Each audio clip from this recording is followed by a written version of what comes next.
So we did actually go through these slides here, the next couple of slides or so, but I wanted to go ahead and start with these just to kind of get us back into what we're doing relative to attenuation. And what we'll do is we'll look at these factors in just a little more detail, kind of show you some examples of what this looks like. So when you talk about transmission means what is happening to the X-ray photon. If it's transmitted, what is it doing? Makes it to the IR. Or it's kind of passing through without interacting. Right, it is passing through without interacting. It is not interacting with any atom whatsoever. But then when we talk about attenuation, with attenuation, what does that mean? Is it being transmitted or is it undergoing an interaction? Undergoing interaction. Oh, you won't know. Undergoing an interaction. Exactly. Right, Brown. It's undergoing an interaction. And then when we talk about interactions, what interaction could it undergo? What are the two main interactions that will happen in diagnostic imaging? Scattered and absorption. Scatter and, did somebody say absorption? Yeah, absorption. Yes, okay, scatter or absorption. If it undergoes scatter, what's the formal name for that interaction? Compton. Compton, exactly. Right, good. And then if it undergoes absorption, what is that formal name? Yep, photoelectric. Very good. Okay. Photoelectric. So we're all on the same page then, right? I hope. Okay. So attenuation versus transmission. So the probability of whether or not photons will be attenuated versus being transmitted is going to be relative to the anatomical structure composition, tissue thickness plays a role, and then X-ray characteristics. So with the anatomical structure composition, the atomic number and mass density have an impact on that. And then with X-ray characteristics, it's the photon energy. All right, so we'll look at these. But these are the three main headings. So these are the three major factors or categories that impact attenuation versus transmission. So let's break this down and look at these. So when we look at the atomic part characteristic, we have atomic number and mass density. So with atomic number, as the atomic number goes down, then that means there's a greater chance of transmission and less of a chance of attenuation. So the lower the atomic number, the greater the probability is for transmission. Do you remember why we said that's the case? Think about atomic number and what that means in terms of what that atom looks like. It means that you'll have more electrons to make more attenuation. Okay, with a lower atomic number, we have, did you say, I'm sorry, what did you say, Taylor? Less electrons. Less electrons, right. So you have fewer electrons that are there for the X-ray photon to interact with. And then on the flip side of that, if the atomic number goes up, we know we have more electrons. So if you have more electrons, the chances of transmission go down, but the chances of attenuation go up because there are more electrons there to be interacted with. And then with mass density, it follows along the same lines here. With mass density, remember, this has to do with how tightly packed the atoms are in an anatomical structure. How tightly packed are those atoms? Well, if the atoms aren't very tightly packed, there's a better chance of transmission, lower probability of attenuation. And that's because there are fewer electrons in that area. The opposite is true as the atomic number, as the grams per centimeter cubed goes up. So as the mass density goes up, we've got more electrons packed together. So if we have more electrons, then there's a greater chance of attenuation occurring. So atomic number and mass density pertain to the characteristics of the anatomical structure. So does that make sense as far as understanding the probability of attenuation versus transmission? Feel comfortable with that? Okay. Then, as far as tissue thickness is concerned, this just simply has to do with how thick is that anatomical structure. What is the size of it in terms of centimeters? How thick is that? Hello, Whitney. Hi, Dr. Noble. Sorry about that. I think Andrea let you know. I was just getting back from a doctor's appointment. Yes, thank you. Appreciate it. Thank you. So with tissue thickness, if we have a thin part, we have a greater likelihood of transmission. If we have a thick part, the thicker the part, the greater the chances are that we have attenuation. We get more attenuation with a thicker part. Okay? So thin parts, better for transmission. Thicker parts, we don't have as much transmission because there's more tissue there that those x-rays have to pass through. So there's a greater likelihood that they're going to be attenuated because of that part thickness. That was pretty straightforward. And then the other characteristic deals with photon energy. And with photon energy, remember that the unit of measurement is kiloelectron volts. So when our x-rays are produced and they exit that tube, their energy is measured in kiloelectron volts. Well, as the KeV goes down, as that photon energy goes down, then the photon is less likely to penetrate that body part because it just doesn't have as much energy. So as photon energy goes down, then the chances or probability of attenuation will go up. But with higher energies, photons have higher energies, then the probability of transmission goes up and the probability of attenuation goes down. Doesn't mean we're not going to get attenuation. We will still get attenuation, but there's a greater probability of transmission because they're so energetic. Okay, it's kind of like if you're standing next to someone, and not that you'd want to do this, but if you try to knock them over, if you're just standing there and kind of just push them, you might not be able to knock them over because you just don't have a lot of energy behind that push. But if you come running at that individual, then there's might be a pretty good chance that you could knock that person over because you've got that momentum, you've got that energy behind you.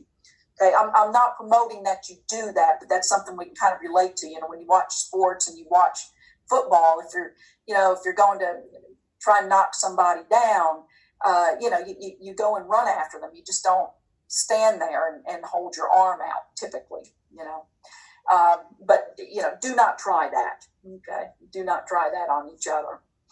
But you kind of get the concept. So those are the attenuation factors versus transmission. But to kind of look at it in a graphic representation, the next several slides will portray this. So as far as atomic number is concerned, here are some examples. This happens to be oxygen and phosphorus and calcium. And so I've got the atomic numbers here. So as the atomic number increases, what do you notice about the number of photons that are transmitted? As atomic number goes up, what happens to transmission? Going down. I see some people mouthing going down. Yeah, it's going down because I have the same number of photons entering each one of these blocks here, same number of photons entering, but then when you look at the number of photons that have exited, there is a difference. So that means as atomic number goes up, I have increased the chances of attenuation. So the attenuation has gone up. And in a little bit, we'll look at which attenuation is more likely, scatter versus photoelectric. But right now, we're just looking at attenuation as a whole. So as atomic number goes up, my attenuation goes up, so the transmission goes down. And it's because of the number of electrons, more electrons to interact with. I have a question. Yes. Is this kind of all under the assumption that the chances of a photon hitting a certain atom are like totally random? And so there's just more there, it's just a higher chance? Yes. Okay. And there is a little more detail to that, but it goes beyond what we need to talk about. There are, excuse me, there are factors that are referred to as mass attenuation coefficients and linear attenuation coefficients, but that goes beyond what we need to get into for our discussion. So yes, the simplest way to put it is it's a random, and that's okay for us to look at it like that. Exactly. That is fine. Then with mass density, just picked out some examples here of elements that have different mass densities. And again, that has to do with how tightly packed the atoms are. So again, very similar there to same thing as atomic number.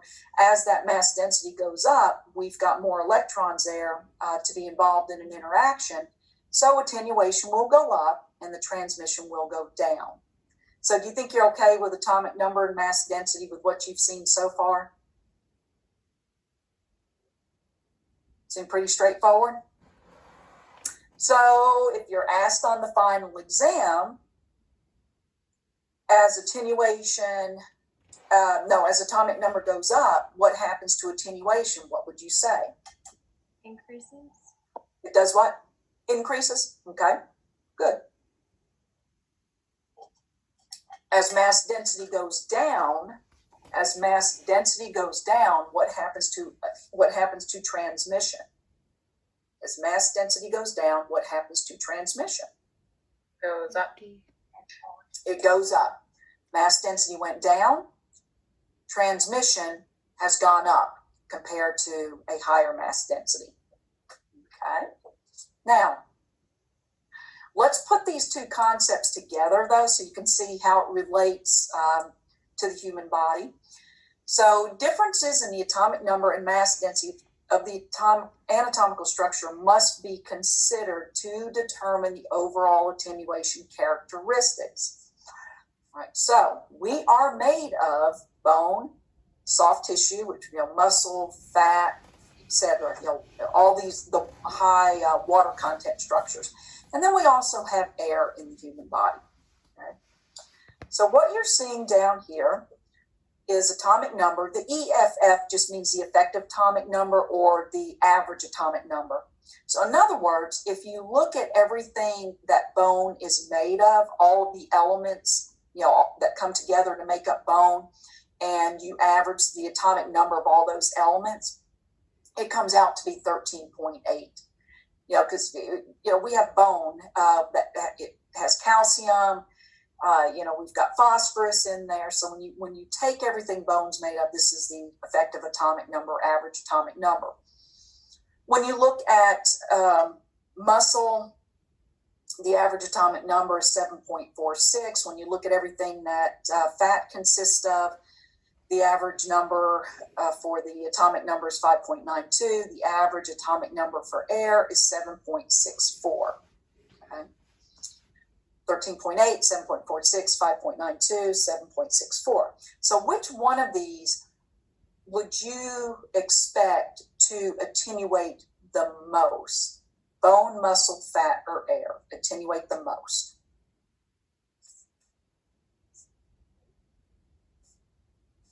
What do you think, Sierra? Bone, muscle, fat, or air? Bone.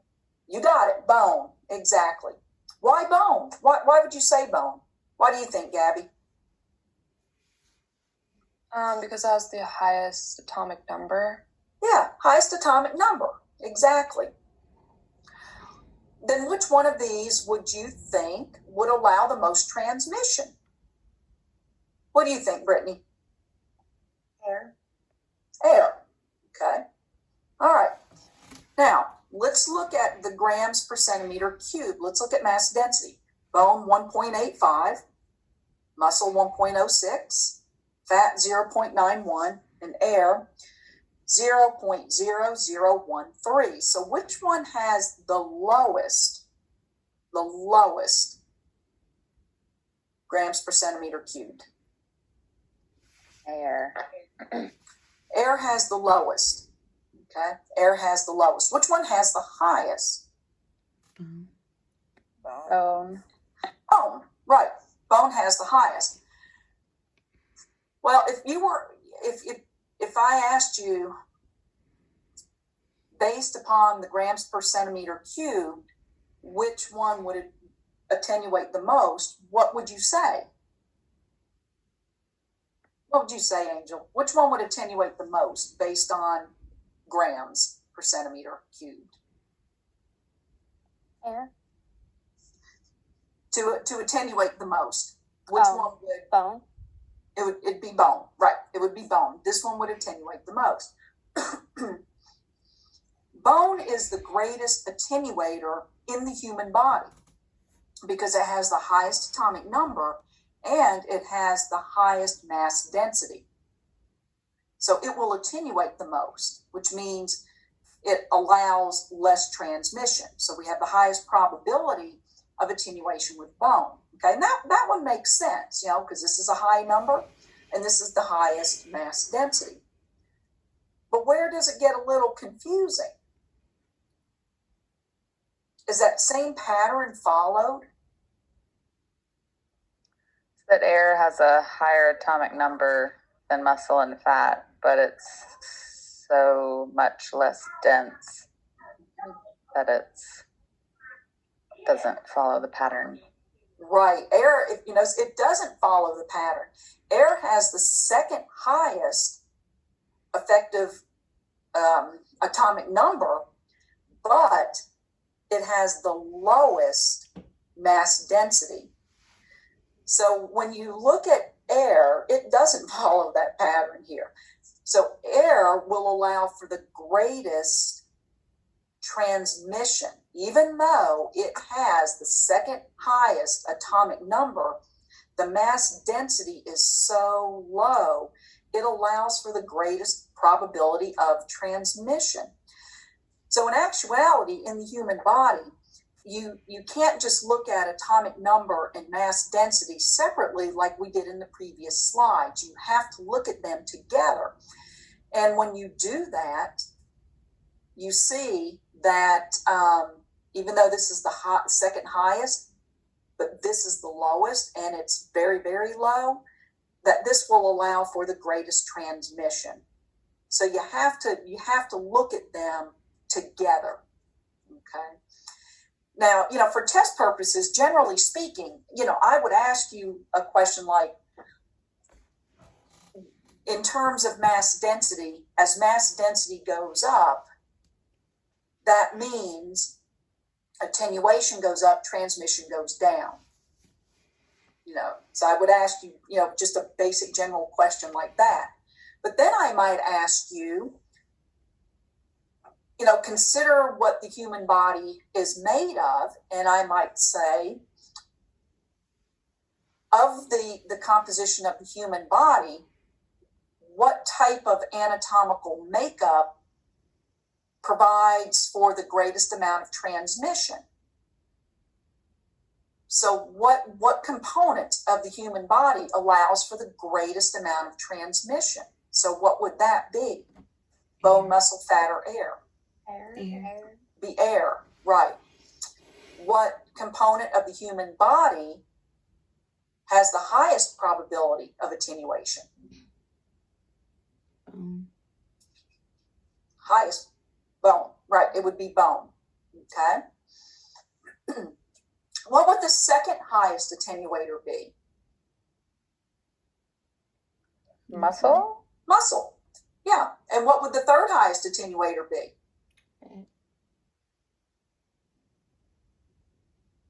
What do you think, Brett? What would be the third? Fat. It'd be fat. So you just have to basically memorize that. You've got bone at one end of the spectrum, air at the other end of the spectrum, and then muscle and fat are there in the middle. Okay? Muscle and fat are there in the middle. The reason I colored these the way I did is to kind of correspond to what they would look like on a radiographic image. Okay?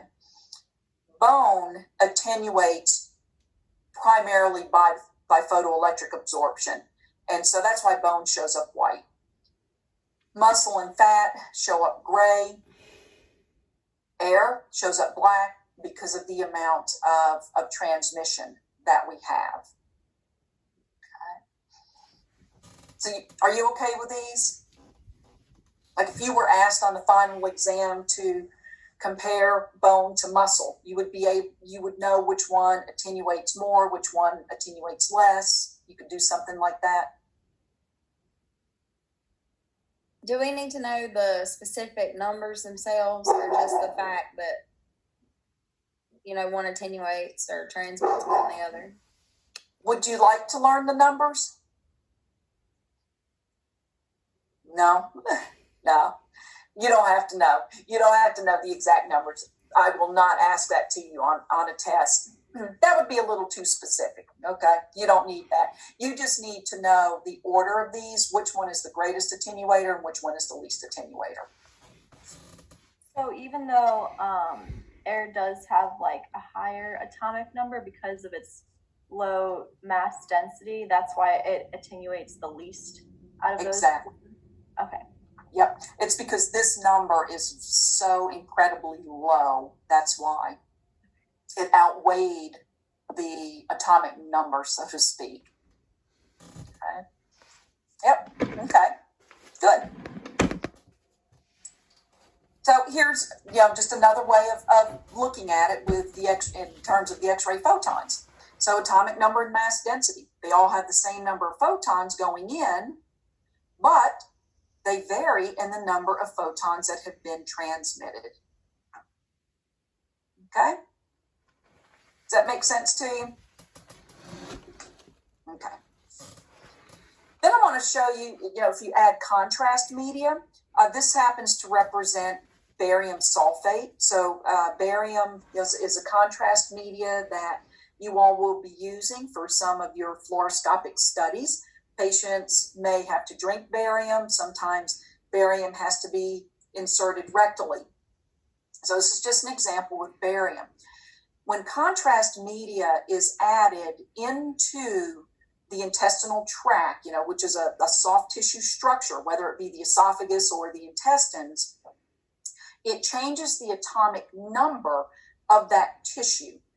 So for example, if you do just a regular abdomen image, you are not going to see the intestinal tract. You're not going to see the colon. You're not going to see the small intestines, because the small intestines are soft tissue structures.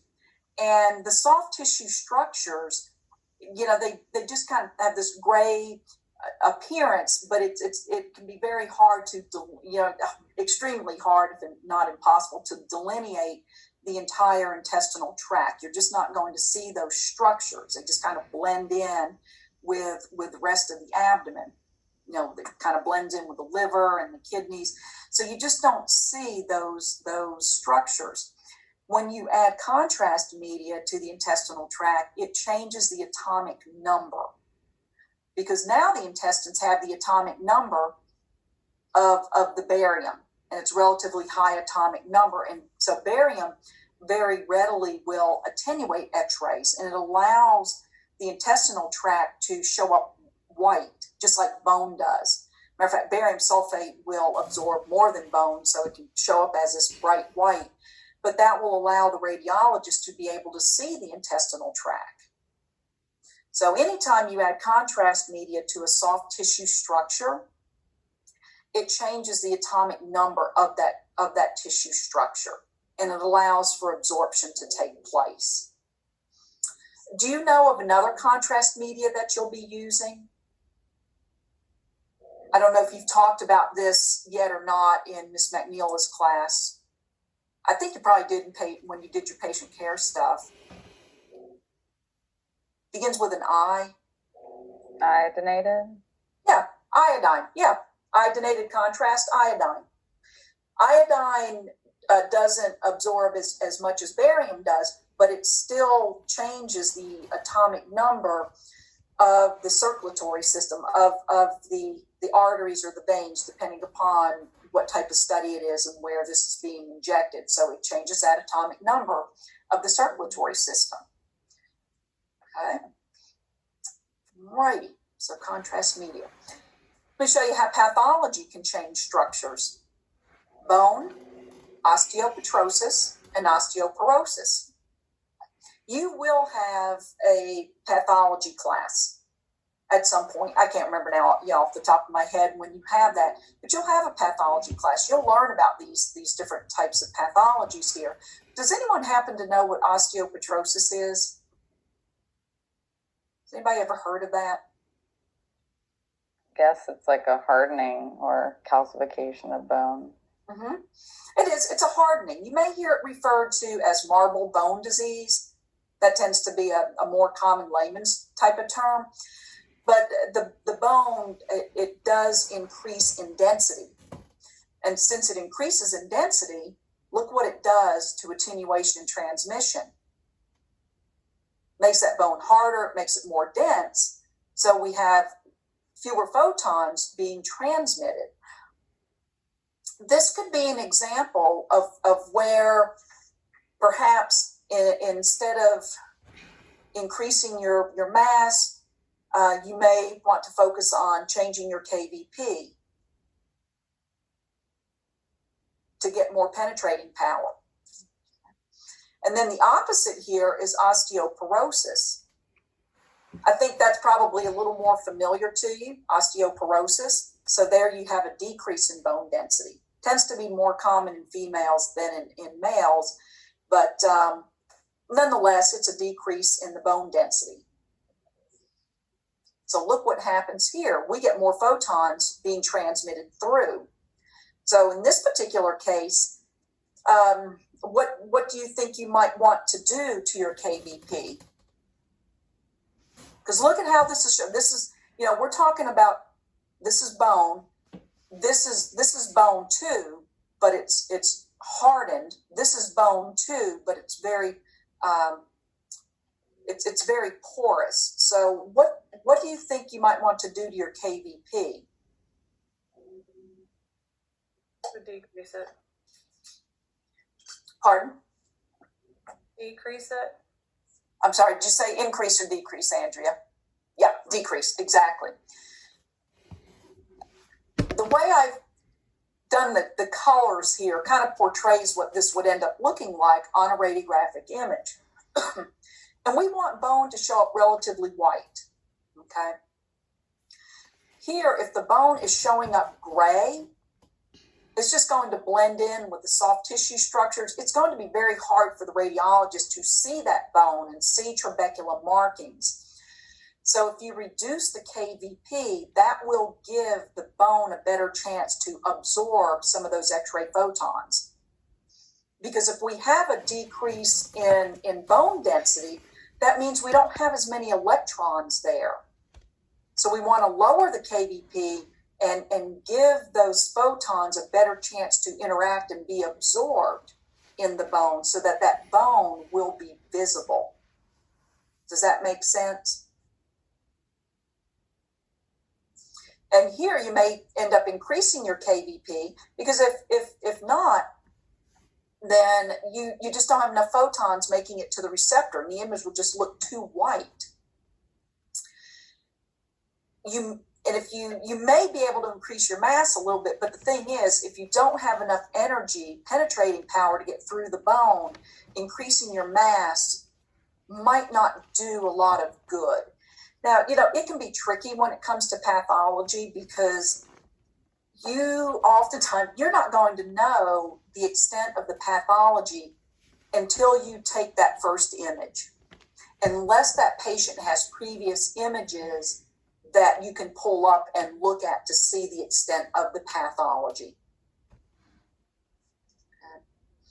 So sometimes you just simply have to take that first image, analyze it, and then decide, what do I need to do to my technique? And you'll see the technologists doing this when you go to clinics. So, pay attention to what they're doing and what pathologies the patients may have, and so you can get a better feel for this. Okay. But you see how pathology has an impact there in changing the atomic number of the body part? Can you go over why you would decrease the KVP for osteoporosis again? You decrease it because there aren't when you have a decrease in that mass density and plus even in the atomic number, in particular because you have calcium loss. since you have fewer electrons, because basically what's happening is it's being replaced by air is what's happening. So you're losing phosphorus, you're losing calcium. It's essentially being replaced by air. It's almost like the bone is hollow. So you want to reduce the KVP because you don't want the beam to be so energetic that it just blows right through. You want to give the bone a chance to absorb some of those X-ray photons so that the bone will be visualized, because if the photon energy is too strong, it just blows right through it. Doesn't give that bone a chance to absorb. And if the bone's not absorbing the photons, then the bone is not going to show up. It won't show up. So lowering that KVP allows for a higher probability that attenuation is going to happen, because we want a certain amount of attenuation so that the bone will show up. Does that help? Yeah, thank you. You're welcome. All right. And then here's photon energy. Lower wavelength, lower frequency, higher frequency. So this corresponds to a lower energy photon. This corresponds to a higher energy photon. So what do you notice about photon energy and transmission? What type of relationship? Direct? Indirect? Photon energy goes up, transmission, it goes up. Right, so it's a direct relationship. And as photon energy goes down, what happens to attenuation? Lower photon energy. Attenuation goes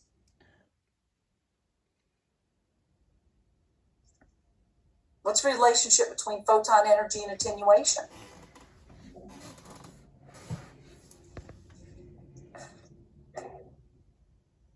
Photon energy goes down. What happens to attenuation? Goes up. It goes down. Yeah. Right. It goes down. You're right, Andrew. As photon energy goes down, we get more attenuation. And so the relationship between photon energy and attenuation is indirect. Photon energy goes down, attenuation will go up. But the relationship between photon energy and transmission is direct. Okay. So as photon energy goes down, transmission goes down. Remember, anytime transmission is going down, that means attenuation has gone up and vice versa, because they both can't happen the same way at the same time. We can't have transmission and attenuation both going up. Okay. One goes up, the other one goes down. All right. And then with part thickness, when you have a change in part thickness, look at the impact that this has. As the part size or thickness decreases, we have less attenuation taking place. So we have more transmission happening. So hopefully, this should make sense to you then, why you have to change your technical factors based upon patient size. Okay. Everybody has, different size abdomen, for example. So if you have a patient that comes in and they have a 26 centimeter abdomen, you can't use the same technical factors on a patient that has a 14 centimeter abdomen or an 18 centimeter abdomen. So you have to change your exposure factors based upon that part thickness. Okay. So which part thickness do you think would require more mass? An abdomen that is 28 centimeters or an abdomen that is 18 centimeters? Which one would require more mass? The 28 centimeter abdomen or the 18 centimeter abdomen? 28. the 28. Because what's going to happen in that 28 centimeter abdomen? It's going to attenuate a certain number of photons. And if you don't use a higher mass, then we don't have enough photons making it to the image receptor. Okay. And we said, why is mass typically, why is that the factor that we consider changing first? What do we know about mass? Still What do you think, going Brittany? together. You know, right? Because it's direct and linear. It's direct and linear, exactly. So I know if I happen to double my mass, then I double that tube output. And so I know what that is going to do to my receptor exposure. Okay? So that's your part thickness. All right. Let's do these interaction comparisons and then we'll take a little break. Okay. So what you have here is a chart showing the comparisons for photoelectric and Compton. Because remember, photoelectric and Compton, these are the interactions that we refer to when we're talking about attenuation. So when attenuation happens, it's either happening photoelectrically or by Compton. Okay, so that's attenuation. So let's compare these and see what's taking place. Okay. All right, so let's look at atomic number, and let's look at an increase in atomic number and a decrease in atomic number and see what type of impact it has with photoelectric and Compton. Okay. Well, we've already said whenever, generally speaking, when atomic number goes up, we know that attenuation does what? Atomic number goes up, attenuation. Right, attenuation goes up, right? Because if atomic number goes up, there are more electrons there, so we know there's a greater chance of an interaction occurring, right? We know we have less transmission, we have more attenuation. But now we have to get a little more specific and look at, okay, as atomic number goes up, yes, we get more attenuation, but in particular, what are we getting more of? What are we getting here with attenuation? Photoelectric or Compton? Well, as atomic number goes up, we actually end up getting more photoelectric. There is no impact on Compton relative to atomic number. Okay. When atomic number goes down, photoelectric is going to go down. Now remember, photoelectric occurs with inner shell electrons. That's the K-shell electron. As atomic number goes up, photoelectric is more likely to occur, and knock out that K-shell electron with those tightly bound inner shell electrons. But as the atomic number goes down, then the chances of a photoelectric interaction occurring go down as well. Okay. Compton, though, is not impacted. There is no impact between atomic number and Compton.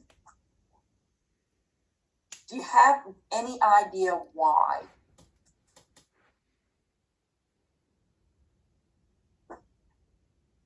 What do you know about Compton interactions and what electron shell it occurs with? You know, it occurs with the outer shell. Okay, occurs with outer shell. It doesn't require as much energy to knock out the outer shell electrons. Right, it doesn't take a lot of energy. And what did we say a while back when we were talking about atomic number and binding energies? There are big differences with inner shell binding energies, which is where photoelectric effect takes place. But what did we say about outer shell binding energies? Regardless of the atomic number, what is true of those outer shell binding energies? They're a lot lower. They are a lot lower. But a little more specifically, what did we say? Regardless of the element, regardless of the atomic number, regardless of what element we're talking about, what is true about those binding energies? They're low, which means Well, yeah, they are low, but they're also basically the same for every element. So if you look at the periodic table of elements and you were to look at all of those elements and their outer shell electron binding energies, they're basically all the same. But there are big differences between all of the elements and the inner shell binding energies. So that's why atomic number has no impact on Compton occurring. So in other words, what that means is as atomic number goes up, Compton is just as likely to happen with a high atomic number element as it is with a low atomic number element. And it's because Compton occurs with outer shell electrons, and all outer shell electrons have relatively the same amount of outer shell binding energies. So that's why really the atomic number is irrelevant. Compton will occur with low atomic numbers and it'll occur with high atomic number elements. It's just that as atomic number goes up, photoelectric will be more dominant. Okay. So for example, what has a higher atomic number? Bone or muscle? Bone. Bone, right? Okay. So bone has a higher atomic number. So is photoelectric more likely to occur in bone or in muscle? bone. Bone. In bone. Okay. Now, we still also have Compton that will take place in bone, but because we have so much photoelectric, that tends to take over. With muscle, because we don't get that much photoelectric, we see more of the impact of Compton. So let me go back and kind of show you this example here. Let's see, we'll go to muscle. Okay, so with bone, we get a lot of attenuation. Specifically, that attenuation occurs by the photoelectric effect because bone has a high atomic number. We know it's primarily the photoelectric effect. We know that that's the dominant interaction because bone shows up white. Photoelectric causes the bone to show up white. We're still getting Compton that occurs in bone, but because we have so much photoelectric, that's why that bone shows up white. We have a lot of absorption. With muscle, because it has a lower atomic number, we do not get as much photoelectric absorption. We don't get as much photoelectric absorption. We get Compton in muscle just like we get in bone, but because we have less photoelectric, the Compton is more noticeable. And what I mean by that is Compton produces grayness on images. So that's why I have this muscle in gray. So Compton is just as likely to occur in bone as it is muscle, but we don't see the impact of Compton with bone because of the level of the photoelectric interactions that are taking place. Does that make sense? Okay. So bone attenuates more than muscle, but specifically it attenuates by the photoelectric interaction. So now we're getting a little more specific about what interaction is more prevalent. Okay. With muscle, we're getting less photoelectric. So what interaction is more dominant? Compton. The Compton. So you follow that? Is that making sense to you? So is it that they both have Compton, but Compton disappears more in muscle because there's no photoelectric, or is there less Compton in bone? Bone and muscle can both have equal amounts of Compton interaction. It's just that it's more seems more prevalent in muscle because we don't have as much photoelectric taking place. We have a decrease in photoelectric. Okay. All right. Let's see. Mass density, though. Let's see. Mass density. We have an increase in photoelectric and a decrease in photoelectric depending upon what happens to mass density. So as mass density goes up, we get more photoelectric. But notice we also get more Compton. And it's because with mass density, this is how tightly packed the atoms are. So that's why we do have an increase in Compton as mass density goes up. We also have an increase in photoelectric. And notice with mass density, as it goes down, attenuation goes down. So in other words, both photoelectric and Compton, the probability of both of these goes down as mass density goes down. And then with photon energy, there's that inverse relationship. If the photon energy is going to increase, look what happens here. I have a decrease in photoelectric, but an increase in Compton. Okay. Why don't you take your break? And this, we'll come back now. I'll talk a little bit more about this because I want to make sure you're clear on this one. Okay. So how about you take until, let's see, until, let's take until about 7 or 8 after, okay? That good? About 8 after? Okay.